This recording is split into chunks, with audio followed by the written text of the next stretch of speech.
क्या आप भी अपनी लाइफ को ईज़ी और टेंशन फ्री बनाना चाहते हैं? क्या आप भी चाहते हैं कि आपका हर दिन थोड़ा ज़्यादा प्रोडक्टिव और इंटरेस्टिंग हो? तो आज की वीडियो में आपको कुछ ऐसी अमेजिंग हैक्स और टिप्स शेयर करूंगी जो आपकी लाइफ को चेंज कर सकते हैं। तो welcome back to my channel. कैसे हैं आप सब? तो आज सबसे पहली टिप है मेरी साबुन को लेके, क्योंकि साबुन जो होता है वो साबुनदानी में घुलने लगता है और जल्दी ख़त्म हो जाता है। तो आप उसके नीचे एक ढक्कन चिपका के, साबुनदानी में भी रखना है ना, तो ढक्कन चिपका के उसको उसके अंदर रखा करें। इस तरह साबुन कम घुलता है और ज़्यादा देर तक चलता है। तो दूसरी टिप भी मेरी कुछ इसी को लेके ही है। तो गाइस देखिए, जब भी हम वॉशरूम यूज़ करते हैं और अपने हैंड्स को वॉश करना होता है, तो हम क्या करते हैं कि अपने राइट हैंड से साबुन को, लेफ़्ट हैंड से ही अपने साबुन को पकड़ लेते हैं, क्योंकि लेफ़्ट हैंड जो होता है वो ख़राब होता है, उसको धोना होता है। इसीलिए हमेशा जो साबुन है ना, वो राइट हैंड से ही पकड़ा करें और लेफ़्ट हैंड पे हाथ को रगड़ लिया करें। तो इस तरह करके जो आपका साबुन है ना, वो हाइजीनिक रहता है, वो साबुन ख़राब नहीं होता, उस पे जरासीम नहीं लगते, जरासीम फ्री रहता है। तो यही जो टिप है अपने बच्चों को भी ज़रूर दिया करें, ताकि आपके बच्चे भी ऐसी टिप्स सीख सकें। तो कैसी लगी आपको मेरी छोटी सी टिप? अगर अच्छी लगी हो तो नए आने वालों से मेरी रिक्वेस्ट है कि मुझे सब्सक्राइब कर दें और प्यारा सा लाइक कर दें। तो बढ़ते हैं अपनी नेक्स्ट टिप की तरफ। तो जब भी हम ऑयल यूज़ करते हैं ना, तो जो बॉटल है, ये महीना भी नहीं गुजरता इसमें से महक आने लगती है, तो इसको वॉश करना बहुत ज़रूरी हो जाता है।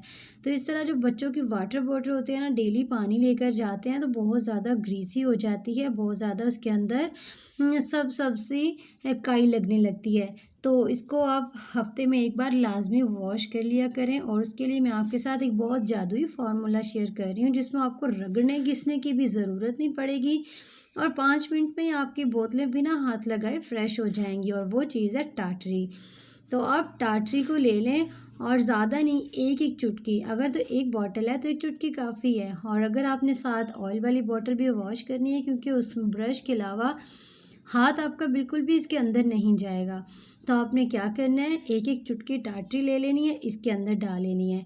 और ये जो मेरी ग्रीन वाली बॉटल्स हैं, ये पानी वाली बॉटल्स नहीं हैं, बल्कि ये दूध वाली हैं, जिनको वॉश करना बहुत ज़रूरी होता है। हमारे गांव से दूध आता है, तो इसमें मुझे सेव करके रखना होता है। 1-2 बार यूज़ करते हैं, फिर उसके बाद इसको डिस्कार्ड करते हैं या किसी और इस्तेमाल में ले आते हैं इनकी कटिंग करके। तो इसके बाद आपने क्या करना है, टाटरी के बाद आपने इन सब में थोड़ी थोड़ी सी आपने पेस्ट डाल देनी है, क्योंकि जो पेस्ट है ना, वो जितना भी अंदर इसकी काई जमी होगी ना, उसको भी साफ़ कर देगा। जितनी भी ग्रीसी होगा ना, उसको भी ये क्लीन कर देगा। तो ये बस 2 ही चीज़ें हैं जो आपको जादुई काम करेंगी। तो मैजिकली आपकी जो बॉटलें हैं वो साफ़ हो जाएंगी।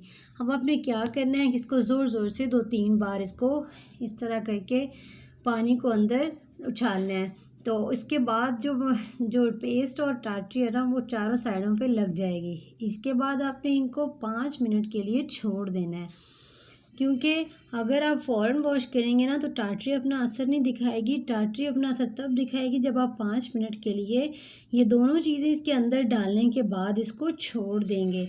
और इसी तरह मैंने वाटर बॉटल के अंदर भी डाल के इसको ज़ोर ज़ोर से हिलाया है, और बहुत ही ज़बरदस्त एक पावरफुल झाग सी बनने लगी है।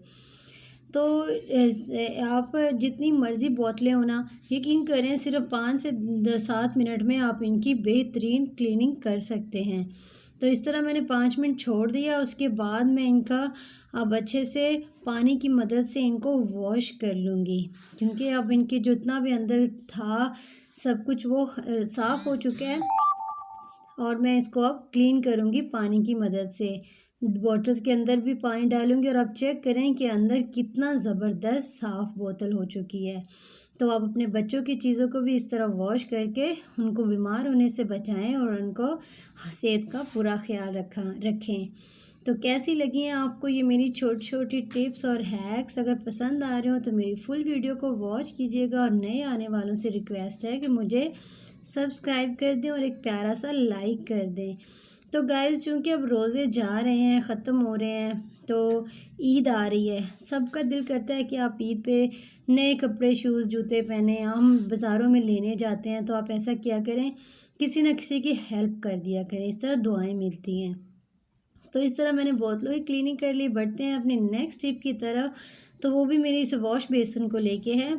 तो ये पानी की जो ये टैप होती है, अगर आपकी भी इसी तरह लीक करती है ना, तो उसको रोकने का बेहतरीन तरीका है कि बॉटल के जो ढक्कन है इनको हरगिज़ मत फेंका करें। ये बहुत ही काम की चीज़ है। तो देखिए, अब आर्जी तौर पे आप ना इस ढक्कन को इस पे फिट कर सकते हैं। कोई सा भी ढक्कन हो आराम से फिट हो जाता है। तो ये मेरी शैम्पू वाली खाली बोतल का ढक्कन लगाया तो बहुत इजीली फिट हो गया, और जो पानी टपक रहा था वो बिल्कुल रुक गया। अब जब टाइम मिलेगा इसको हम ठीक करवा लेंगे। है ना मज़े की टिप। तो बढ़ते हैं अपनी नेक्स्ट टिप की तरफ। तो जैसे अब गर्मियाँ आ रही हैं तो हमें अपने एसी को भी साफ़ करना है, अपने पंखों को भी साफ़ करना है, क्योंकि अब इनको चलाने का टाइम आ चुका है, बल्कि हम चला रहे हैं। तो इसको साफ़ करना बहुत ही इजी तरीका है, क्योंकि नीचे बेड होता है। अगर हम ऐसे क्लीन करते हैं ना तो बेडशीट ख़राब हो जाती है। तो आप ऐसा क्या करें, जो पुराने तकियों के कुशन होते हैं उनको फेंका मत करें कवर्स को, बल्कि उनको पंखे के ऊपर जब पैर पे चढ़ा के ना, तो आप इसको वापस इसी तरह ही खींचेंगे ना, तो जो डस्ट धूल पंखे के ऊपर जमी होगी ना वो सारी इसी तकिए के कुशन के अंदर चली जाएगी, और आपका जो बेड है ना वो बिल्कुल भी ख़राब नहीं होगा, कोई जाला नहीं गिरेगा, कुछ भी बेड पे नहीं गिरेगा, और आपको बेडशीट चेंज करने की भी फ़िक्र नहीं होगी। इसी तरह आप इनके तीनों परों के ऊपर बारी बारी इसको चढ़ा के, तो इसको हाथों की मदद से वापस आराम से ऐसे वापस खींचेंगे ना, तो जो जाला धूल डस्ट होगी वो सारी निकल आएगी। और आपको लगता है कि खाली करने से नहीं होगा तो आप कपड़े को गीला करके भी ये अमल कर सकते हैं। तो बढ़ते हैं अपनी नेक्स्ट टिप की तरफ। तो देखें, जो मेरे जो आइस क्यूब्स थे ना ये रखने वाले, मुझे नहीं पता वो मेरे फ्रिज में से कहाँ गायब हो गए, तो मुझे नए लेकर आने पड़े हैं।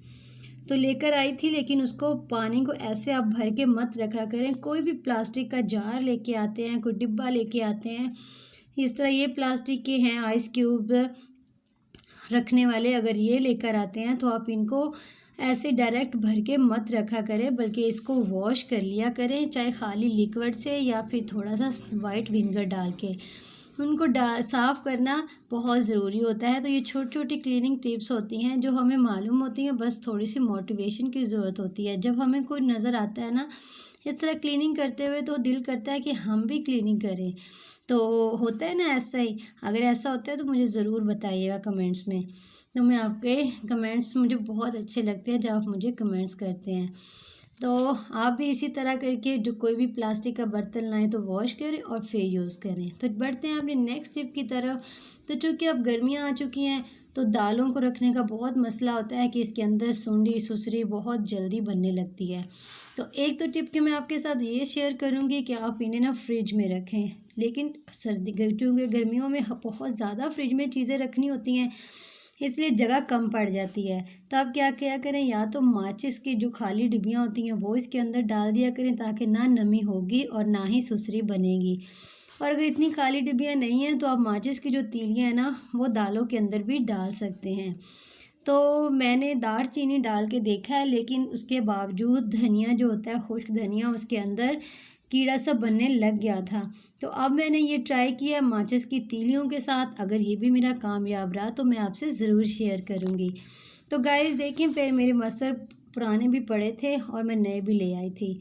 तो मैंने क्या किया है कि जो पुराने वाले थे वो डिब्बे में से निकाल लिए हैं, डिब्बे को धूप लगवाई है, और उसके बाद जो नए मसर थे वो डिब्बे में डाल दिए, और पुराने जो हैं अब इनको धूप लगवा के मैं पहले इनको यूज़ करूँगी और फिर नए यूज़ करूँगी। तो कैसी लगी आपको आज की मेरी छोटी छोटी टिप्स? अगर पसंद आई हो तो मुझे सब्सक्राइब और लाइक कर दीजिएगा। आप मुझे इजाज़त दें। खुश रहे, खुशियाँ बांटें।